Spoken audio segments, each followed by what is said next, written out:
ঢাকার টুঙ্গিতে চাহিদা কেমন আছে?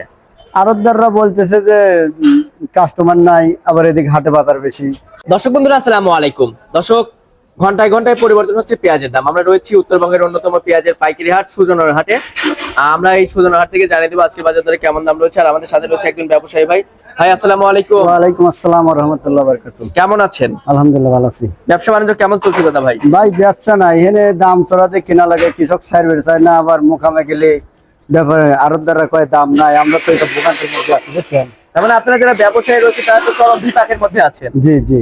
আচ্ছা, আজকে কত মন পেঁয়াজ কিনেছেন দাদা? আজকে এটা 1800 1750 করে কিনছি, বুঝছেন? 1800 1750 করে পেঁয়াজ কিনছেন? জি জি জি। আচ্ছা আচ্ছা। তো সব মিলিয়ে আবার এটা কোথায় যাবে? এটা টুঙ্গি বাজার, ঢাকা টুঙ্গি বাজার। ঢাকা টুঙ্গিতে যাবে? জি জি। আমাদের পাবনা জেলার পেঁয়াজ তো সারা বাংলাদেশে যাচ্ছে জি না? জি জি। আচ্ছা, বর্তমানে এখন ঢাকা টুঙ্গিতে চাহিদা কেমন আছে? আড়তদাররা বলতেছে যে কাস্টমার নাই, আবার এদিকে হাটে বাজার বেশি। হাটে বাজার বেশি, খুচরা মার্কেটে বাজার কম। জি জি। আচ্ছা, তো বর্তমানে ব্যবসার সাথে কতদিন যাবত জড়িত রয়েছেন? আমি বহুদিন, 10 বছর। 10 বছর। কি বুঝতেছেন, বাজার বাড়বে কি কমবে, কি সম্ভাবনা আছে? এখন ধরেন এলসির সাথে সম্পর্ক, এলসি যদি হয়তো সরকার যদি না আনে তাহলে হয়তো বাজার বাড়তে পারে। আচ্ছা আচ্ছা, তার মানে এলচির উপর নির্ভর করছে। জি জি। আচ্ছা, বর্তমানে যারা কৃষক রয়েছে, যারা পেঁয়াজ চাষি রয়েছে, তারা কি ন্যায্য মূল্য পাচ্ছে? ন্যায্য মূল্য দেন, কৃষকের ন্যায্য মূল্য হলে 2000 উপরে বাজার থাকা লাগবে, বুঝছেন? আচ্ছা কৃষক তো ন্যায্য মূল্য পাচ্ছে না। আচ্ছা, এই যে আপনারা যারা ব্যবসায়ী রয়েছে তারা তো চরম লসের সম্মুখীন হচ্ছেন। আসলে এই যে বাজার যে রাতারাতি পরিবর্তন হচ্ছে, অর্থাৎ ঘন্টায় ঘন্টায় পরিবর্তন হচ্ছে, এটার কারণ কি আসলে? এটা মনে করেন যে বাংলাদেশের পেঁয়াজ অনেক নষ্ট হয়ে যাচ্ছে, নষ্ট হওয়ার কারণে হয়তো 200 বাজার বৃদ্ধি হচ্ছে, বুঝছেন? আচ্ছা আচ্ছা।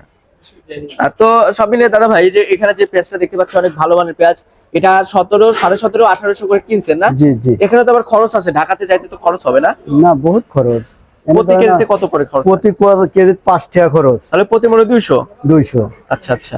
তো এটা কি দূরত্ব ভেদে নির্ভর করে নাকি? না না, ওই ধরেন আপনার ঢাকার উদ্দেশ্যে রওনা দিলেই 5 টাকা কেজি খরচ হবে। তাহলে ঢাকা ডিস্ট্রিক্টে গেলেই 5 টাকা। আচ্ছা, এদিকে চট্টগ্রাম সিলেট এই ওই দিক গেলে বেশি হবে খরচ, বুঝছেন? ভাড়া বেশি পড়বে। আচ্ছা আচ্ছা আচ্ছা। তো ঠিক আছে দাদা, ধন্যবাদ আপনাকে। দর্শক, আমরা সরাসরি একজন ব্যবসায়ী ভাইয়ের সাথে ছিলাম, কথা বলে দাম সব বিস্তারিত তথ্য দেওয়ার চেষ্টা করেছি। আমরা যেমনটি জানতে পেরেছি, আজকে প্রতিমন পেঁয়াজ বেচা কেনা হচ্ছে 16 থেকে শুরু করে 1800, যেটা 1600 করে বেচা কেনা রয়েছে সেটার বাজার ধরতে হবে খুচরা মার্কেটে গিয়ে পড়বে 1800 করে, এবং যেটা 1800 করে বেচা কেনা হয়েছে সেটা খুচরা মার্কেটে গিয়ে পড়বে আপনার 2000 করে প্রতি কেজি, 50 এবং 45 টাকা কেজি। এখানে কিন্তু আর কোয়ালিটি আছে, হ্যাঁ। তো কোয়ালিটি ভেদে দাম নির্ভর হয়। এই যে এখানে যে পেঁয়াজটা দেখতে পাচ্ছেন, এটা 1750 1800 করে কেনা বেচা হয়েছে। এর যেটা নিম রয়েছে সেটার বাজার 1600 রয়েছে। কোয়ালিটি, সবকিছু কোয়ালিটি ভেদে নির্ভর করছে।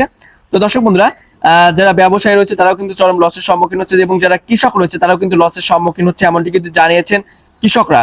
তো দর্শক বন্ধুরা, এই ছিল আমার কাছে পাবনার ঐতিহ্যবাহী পেঁয়াজের পাইকারি হাট থেকে পেঁয়াজের সর্বশেষ বাজার পরিস্থিতি। আপনার সাথে পরবর্তী কোনো ভিডিওতে দেখা হচ্ছে। এ পর্যন্ত সবাই ভালো থাকবেন, সুস্থ থাকবেন, অপরকে ভালো রাখার চেষ্টা করবেন। আল্লাহ হাফেজ।